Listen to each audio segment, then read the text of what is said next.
Perfection is not a destination. It's a quiet pursuit. Refinements measured in millimeters. Adjustments no one will ever see, but always feel. It asks for patience, for certainty, for the courage to begin again when almost is still not enough.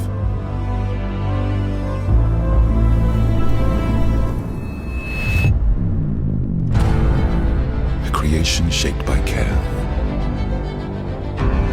and crafted to endure, to unveil not a machine, but a canvas,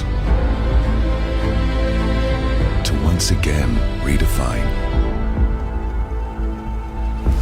perfection.